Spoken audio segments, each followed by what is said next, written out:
15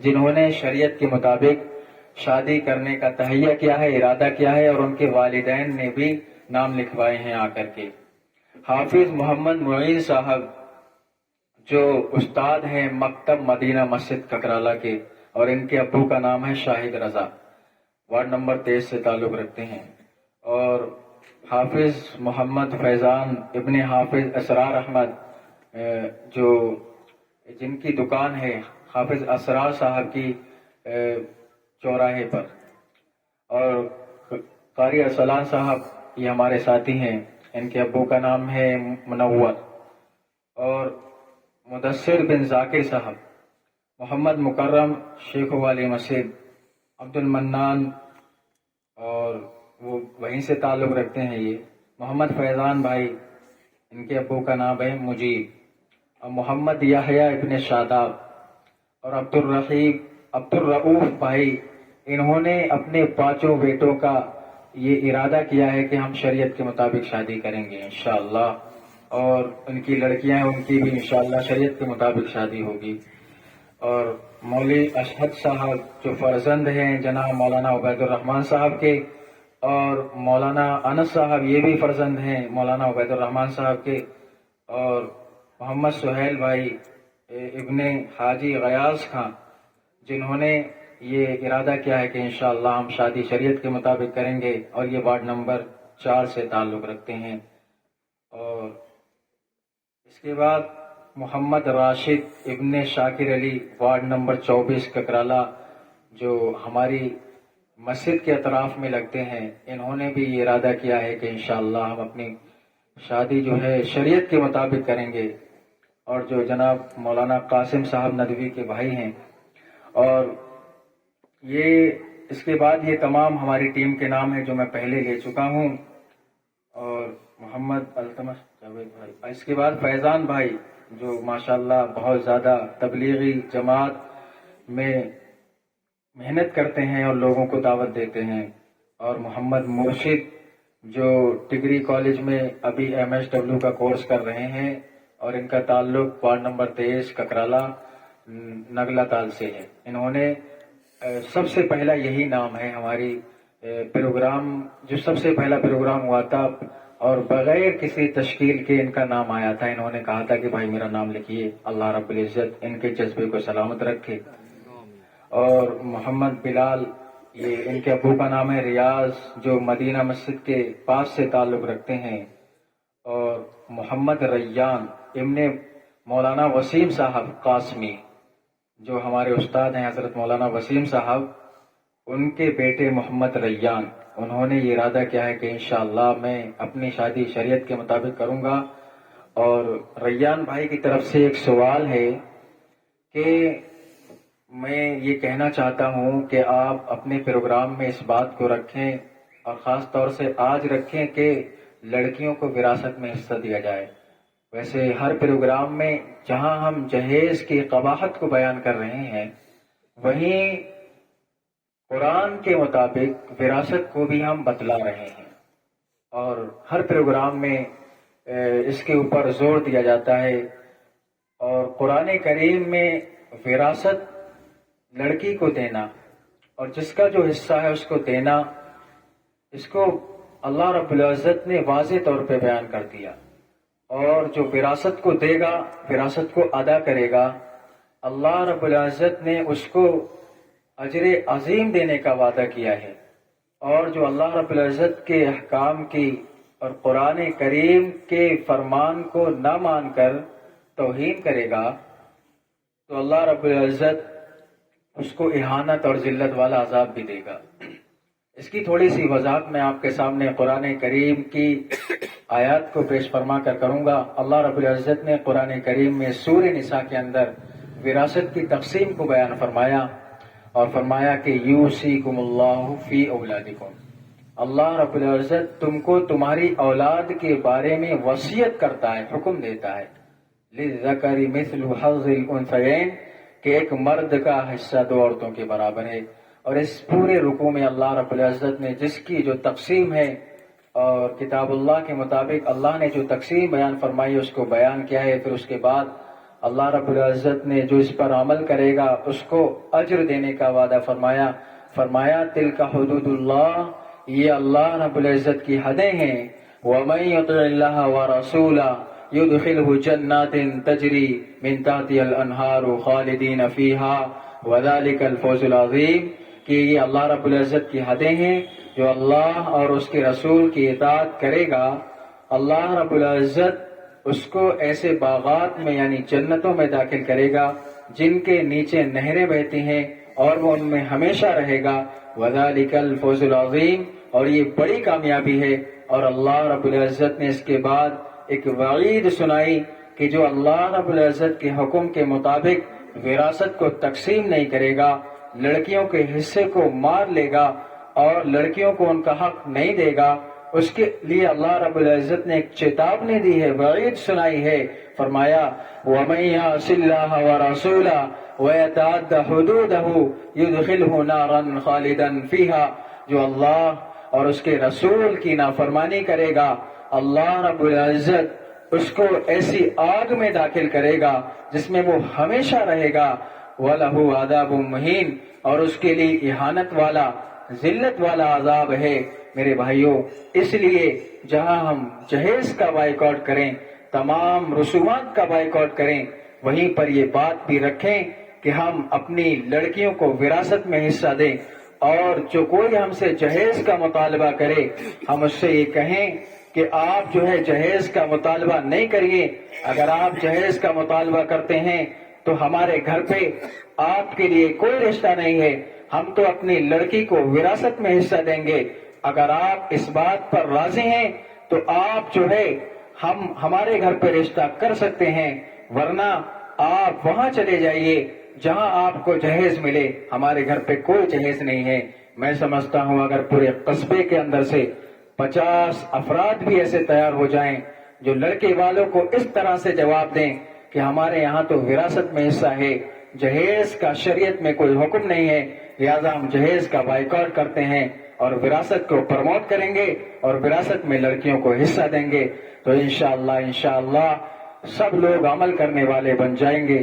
اور اگر ہم خود عمل نہیں کریں گے تو دوسروں کو کس طرح سے ترغیب دیں گے؟ دوسروں کو ترغیب دینے کے لیے سب سے پہلے یہ ضروری ہے کہ انسان خود نمونہ بنے اور عمل کر کے دکھلائے. اس لیے ہماری ٹیم میں جتنے بھی لوگ ہیں، انہوں نے یہ تہیہ کیا ہے، یہ ارادہ کیا ہے کہ انشاءاللہ ہم اپنی شادی شریعت کے مطابق کریں گے. ہم بارات کا کھانا نہیں کھائیں گے، ہم ولیمے میں شرکت کریں گے اور ہم نکاح کو آسان بنائیں گے. نکاح اور ولیمے کے علاوہ تمام رسومات کا بائیکاٹ کریں گے. اور انشاءاللہ ہماری ٹیم اگر اس طرح سے کام کرے گی تو اللہ رب العزت ہم کو کامیاب کرے گا. اور ہماری ٹیم میں جتنے بھی افراد ہیں، اگرچہ ان کے گھر میں شادیاں ہو رہی ہیں، ان کے ماموں زاد بھائی کی شادی ہو رہی ہے، ان کی پھوپھی زاد بہن کی شادی ہو رہی ہے، یا کسی کی بھی شادی ہو رہی ہے، یہ بارات میں کھانا نہیں کھاتے ہیں. کیوں؟ اس لیے کہ بارات کا شریعت میں تصور بھی نہیں ہے، اور جس چیز کا شریعت میں تصور نہ ہو اس چیز کا ہمیں بائیکاٹ کرنا چاہیے. اور ہماری ٹیم الحمدللہ کر رہی ہے. اور ہماری ٹیم میں یا تو ایسے لوگ شامل ہیں جنہوں نے شریعت کے مطابق شادی کی ہے، یا ایسے لوگ شامل ہیں جو شریعت کے مطابق شادی کرنے کا ارادہ رکھتے ہیں، اور ہم اسی کا نام لکھتے ہیں جس نے یہ ارادہ کیا ہے بغیر کسی زور و زبر کے کہ میں شریعت کے مطابق شادی کروں گا، ہم اس کا نام لکھتے ہیں. باقی ہمارا کوئی معاون تو ہو سکتا ہے لیکن ہماری ٹیم کا حصہ نہیں بن سکتا جو ذرہ برابر بھی خلاف ورزی کرے گا. الحمدللہ ہم جہاں بھی جاتے ہیں، ہم لوگوں میں زیادہ تر لوگ امام ہیں، کسی مدرسے کو چلا رہے ہیں یا کسی ادارے میں پڑھا رہے ہیں، تو اگر امام جو ہیں وہ کہیں جاتے ہیں اور نکاح پڑھاتے ہیں اور ان سے یہ کہا جاتا ہے کہ آپ جو ہے آپ کھانا کھا لیجئے، تو وہ صاف طور پر انکار کر دیتے ہیں کہ نہیں، بارات کا کھانا ہم نہیں کھائیں گے، ہم نے یہ تہیہ کیا ہے، ہم نے یہ ارادہ کیا ہے. آج بھی ہمارے محلے میں ایک بارات ہے، اس کا نکاح ابھی میں نے مغرب کی نماز کے بعد مسجد میں پڑھایا ہے، اور ان لوگوں نے بہت اصرار کیا، لیکن اللہ کا شکر ہے میں نے خود کھانا نہیں کھایا. اور میں اپنی بات نہیں کرتا ہماری ٹیم میں جتنے بھی لوگ شامل ہیں سب کا یہی حال ہے. اور میں آپ سے یہ گزارش کرنا چاہوں گا کہ آپ جو ہے اپنے نکاح کو مسجد میں کریں. اللہ کے نبی صلی اللہ علیہ وسلم نے ارشاد فرمایا کہ نکاح کا اعلان کرو اور نکاح کو مسجد میں کیا کرو. الحمدللہ کل بھی ہمارے یہاں ایک نکاح تھا، وہ مسجد میں ہی ہوا، اور آج بھی ایک نکاح ہے وہ بھی مسجد میں ہوا. اصل میں لوگوں کو بات بتلائی نہیں جاتی ہے. لوگ سمجھتے ہیں چاہے مسجد میں ہو جائے چاہے یہاں ہو جائے کوئی بات نہیں ہے، نکاح ہی تو ہونا ہے. لیکن ان کو یہ نہیں بتلایا جاتا کہ اگر مسجد میں نکاح کریں گے تو ایک سنت زندہ ہوگی، اور جب سنت زندہ ہوگی تو اللہ رب العزت ہم سے خوش ہوگا اور اللہ کے نبی ہم سے خوش ہوں گے. اور جب اللہ اور اس کے رسول ہم سے خوش ہو جائیں گے تو انشاءاللہ جب اس دنیا سے ہم جانے والے بنیں گے تو کلمے کے ساتھ جانے والے بنیں گے، اور ہماری زبان سے جو ہے کلمہ جاری ہوگا. ہم ان چیزوں کو نہیں بتلاتے لوگوں کو، اس لیے میں یہ اعلان کرتا ہوں کہ تمام علماء تمام ائمہ لوگوں کو جا کر کے یہ سمجھائیں اور بتلائیں کہ اپنے نکاح کو مسجد میں کریے. اور مسجد میں ایک نورانی ماحول ہوتا ہے، وہاں پہ کوئی شور شرابہ بھی نہیں ہوتا، کوئی موبائل بھی نہیں چلا رہا ہوتا ہے، سب لوگ متوجہ اور توجہ سے بات سنتے ہیں. اور وہاں پہ ہمیں کچھ لوگوں کو ترغیب دینے کا بھی موقع مل جاتا ہے. اور الحمدللہ ہم جتنے بھی ابھی جو نکاح ہوئے ہیں جلدی میں اس میں ہم نے ترغیب بھی دی ہے، لوگوں کو بتلایا کہ نکاح کیا ہے، اور اللہ کے نبی صلی اللہ علیہ وسلم نے شادی کو کتنا آسان کیا تھا اور ہم نے کتنا مشکل کر دیا ہے. اب جو رسومات ہیں ان پر جو پابندی لگی ہے، ان جو رسموں کو ان رسموں کو جو بھی کرے گا اس کا نکاح نہیں پڑھایا جائے گا. آپ ان رسومات کو بھی سن لیجیے. سب سے پہلے جہیز اٹھانے والی رسم جو ہمارے معاشرے کے اندر ابھی 1-2 سال پہلے سے آ چکی ہے، اور اس میں کتنا فضول خرچی ہوتی ہے آپ لوگ خود اندازہ کر سکتے ہیں. اس میں 30 یا 40 لوگ یا 15 یا 20 لوگ آئیں گے اور وہ جہیز اٹھانے کے بہانے آئیں گے، لیکن اصل مقصد ان کا کھانا ہوتا ہے. کھائیں، ان کے لیے اسٹینڈرڈ کھانا ہونا چاہیے، ناشتہ ہونا چاہیے. اس کے بعد کھانے کے بعد وہ بیٹھ جائیں گے اور یہ انتظار کریں گے کہ اب ہمارے لیے کوئی ہدیہ لے کر کے آئے، کوئی گفٹ لے کر کے آئے، کوئی ہم کو پیسے دے. کیوں میرے بھائیو، کیا رکھ کر کے آئے وہاں پہ؟ کس نے تم کو یہ اجازت دی کہ وہاں سے پیسے وصول کرو، وہاں کھانے کے لیے جاؤ؟ کیا سارا زور جو ہے لڑکی والوں پر ہے؟ تمہارے اوپر کچھ بھی نہیں ہے.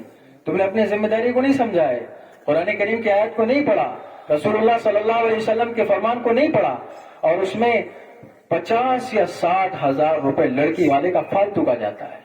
تم 1-2 گھنٹے کے اندر جاتے ہو وہاں جو ہے کھا کر کے پیٹ بھر کر کے آ جاتے ہو، اور تمہیں یہ نہیں پتا چلتا کہ جو 50-60 ہزار کا جو خرچہ ہوا ہے وہ کہاں سے آ گیا، لڑکی والا کہاں سے لایا اس کو. بتاؤ، اگر اس رسم کا ہم بائیکاٹ کریں گے تو یہ رسم ختم ہوگی نہیں ہوگی؟ ہو جائے گی میرے بھائیوں. لیکن سب سے پہلے ہمیں تہیہ اور ارادہ کرنا پڑے گا. اور ارادہ کیوں نہ کریں؟ شریعت میں کوئی جو ہے اگر جس چیز پہ پابندی لگی ہے اس کو ہم اپنے ہاتھ سے بھی روک سکتے ہیں، اور اس کا بائیکاٹ کرنا یہ ہماری اوپر ذمہ داری ہے. ہم اس کا بائیکاٹ کریں گے، ہم اس کا نکاح نہیں پڑھائیں گے انشاءاللہ. اور جو بھی اس کا نکاح پڑھائے گا اس کے اوپر بھی جو ہے ایک تنقید کی جائے گی، اور اس کو بھی سمجھایا جائے گا، اس کو بتلایا جائے گا کہ بھائی آپ کو پتہ نہیں ہے اس پہ پابندی لگ چکی ہے اور آپ نے نکاح کیوں پڑھایا. اس کو باقاعدہ سمجھایا جائے گا. اور مجھے امید ہے کہ انشاءاللہ ہم میں سے کوئی بھی اس رسم کو بڑھاوا نہیں دے گا آج کے بعد. اور دوسری رسم جو ہلدی والی رسم ہے، یہ کہاں سے آ گئی ہم میں؟ اس کا کہاں سے اسلام میں اس کا تصور ہی نہیں ہے. اس میں جو ہے ہم کتنے سب لوگ ملوث ہیں، اس میں سب لوگ پیلے کپڑے بنائیں گے اور اس میں کتنی بے حیائی ہوتی ہے. اب تو یہاں تک ہونے لگا ہے کہ گھروں میں بوفر لگا کر کے گانے ہو رہے ہیں اور اس میں لوگ ڈانس بھی کر رہے ہیں. یہ ہو رہا ہے، یہ ہم لوگ خود ہم نے اس کا جائزہ لیا ہے. تو اس رسم پہ بھی پابندی لگ چکی ہے. میرے بھائیوں، غریب ماں باپ جن کے پاس پیسے نہیں ہیں وہ نہ چاہ کر کے بھی اپنی بیٹیوں کے لیے پیلے کپڑے بناتے ہیں. بتاؤ وہ کہاں سے لائیں گے؟ کیا اس رسم کو اگر ہم ختم کر دیں گے تو ہمارے اوپر کیا ہوگا؟ بلکہ اگر ہم اس رسم کو ختم کر دیں گے تو اس سے ہمارا کوئی نقصان نہیں ہوگا. اور تیسری رسم جو ہے چوتھی کے اندر جو بہت مدت سے چلی آ رہی ہے، لڑکے والا پورا دن مفت میں کھانا کھلائے گا، ولیمہ کرے گا اپنے خاص لوگوں کا، اس میں بھی عام نہیں ہوں گے، غریب نہیں ہوں گے، غربا مساکین نہیں ہوں گے، اپنے خاص لوگ کہ ولیمہ ہے خاص لوگوں کا، کر دو کیا ہے، برات میں پورے اس کے اوپر پورے ککرالے کی دعوت کر دو، اور ولیمے میں جو ہے بس خاص لوگ۔ میرے بھائیوں، ولیمہ تو سنت ہے، اس کو ہم نے کہاں سے بنا لیا کہ اس میں خاص ہوں گے؟ چلو ٹھیک ہے، آپ نے خاص کی کری ہے، ان سے کوئی پیسہ نہیں لیا ہے، تو لڑکی والے اپنے کون سے پرائے ہو گئے، کون سے پیسہ وصول کرتے ہو، اور اس میں پیسہ وصول کر کے اس میں یہ ہوتا ہے کہ بھائی یہ 10,000 ہو گئے، ایسا کرو 10,786 کر دو، اس میں برکت ہوگی۔ حرکت خود کر رہے ہو، اس میں برکت کی نیت رکھ رہے ہو۔ میرے بھائیوں، یہ کچھ بھی نہیں ہے، اور شرم نہیں آتی مطالبہ کرنے والوں کو؟ کیا وہاں پہ ہوٹل کھول رکھا ہے تم لوگوں نے؟ کیوں وصولی کرتے ہو وہاں پہ؟ اس چیز پہ پابندی لگ چکی ہے۔ اگر اس رسم کو کوئی بڑھاوا دے گا تو پہلے نکاح تو ہو چکا ہوگا، لیکن اس کے اوپر تنقید کی جائے گی، اور اس کو جو ہے باقاعدہ 4 لوگوں کے سامنے بتلایا جائے گا کہ تم نے اس قانون کی خلاف ورزی کیوں کی۔ تو میرے بھائی، اس رسم پہ بھی پابندی لگ چکی ہے۔ کسی لڑکی والے سے پیسہ وصول نہیں کیا جائے گا، اور میں لڑکی والوں سے کہتا ہوں کہ آپ بغیر پیسے دے کر کے واپس آئیے، اور جو مطالبہ کرتا ہے آپ کانٹیکٹ کریے علماء کرام سے، انشاءاللہ ہم اس کا جواب دیں گے۔ اور اس کے بعد جو بہت مدتوں سے چلی آ رہی ہے ایک رسم، آتش بازی، پٹاخے چھوڑنا، یہ کہاں سے آئے گی ہمارے اندر؟ میرے بھائیو، ادھر لڑکی کی جو ہے ڈولی اڑتی ہے، لڑکے والوں کے گھر پہ آتی ہے، ادھر غم کا ماحول ہوتا ہے، ادھر خوشی کا ماحول ہوتا ہے، ادھر پٹاخے چھوڑے جا رہے ہیں۔ 20-25 ہزار روپے، 10-12 ہزار روپے تم پٹاخوں میں دیتے ہو، اور پھر اس کے بعد امام صاحب جو نکاح پڑھاتے ہیں اس میں کنجوسی کرتے ہو۔ اگر انہوں نے مطالبہ کر لیا کہ بھائی 5,000، 4,000، 3,000، تب نکل جاتا ہے۔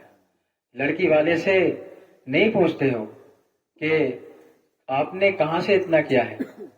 میرے بھائیو، اس پہ بھی پابندی لگ چکی ہے، اس رسم کو بھی ہمیں نہیں کرنا ہے۔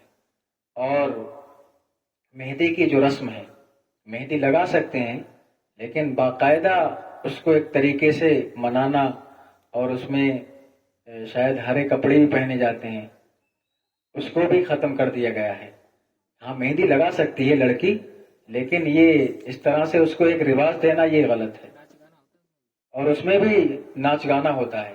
یہ ساری رسمیں ہم ختم کریں۔ اور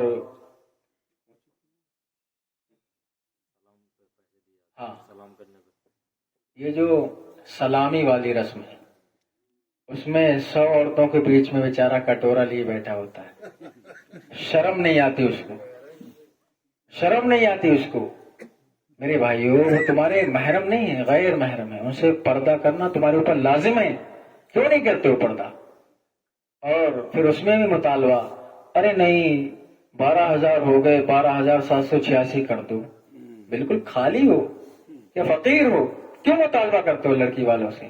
اس پہ بھی پابندی بالکل لگ چکی ہے۔ یہ نہیں کرنا ہے، بس نکاح کرو اور اپنے گھر کو آ جاؤ۔ لڑکی کو ڈولی میں بٹھا کر کے آپ کے گھر بھیج دیا جائے گا۔ ایسا نہیں ہے کہ آپ سلامی کے لیے جائیں گے تبھی لڑکی آئے گی، ایسا کچھ بھی نہیں۔ اور ان ساری رسموں پہ پابندی لگ چکی ہے، ہم عمل کریں۔ اور اللہ کا شکر ہے، ہم نے جتنے بھی پروگرام کیے ہیں، ہر پروگرام سے کچھ نہ کچھ اثر ہوا ہے، لوگوں کے نام بھی آئے ہیں۔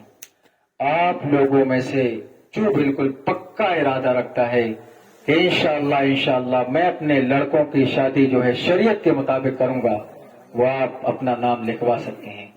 میرے بھائیوں، قرآن کریم نے مرد کی صفات کو بیان کیا ہے، اور وہ مرد کی صفات یہ ہیں کہ اللہ رب العزت نے قرآن کریم میں ارشاد فرما دیا کہ الرجال قوامون علی النساء، مرد عورتوں پر نگہبان، بما فضل اللہ بعضهم علی بعض، اس وجہ سے کہ اللہ رب العزت نے ان میں ایک کو دوسرے پر فضیلت دی، وبما انفقوا من اموالهم، اور اس وجہ سے کہ مرد عورتوں پر اپنا مال خرچ کرتے ہیں۔ لیکن ہم وہاں پر مطالبہ کرتے ہیں۔ مطالبہ کرنا ہم کو کس نے بتلا دیا؟ اس لیے آپ ارادہ کریں کہ انشاءاللہ ہم اپنے لڑکوں کی شادی شریعت کے مطابق کریں گے، اور اپنا نام لکھوائیں، دل میں چور نہیں بٹھائیں، نام لکھوائیں، دل کھول کر کے نام لکھوائیں۔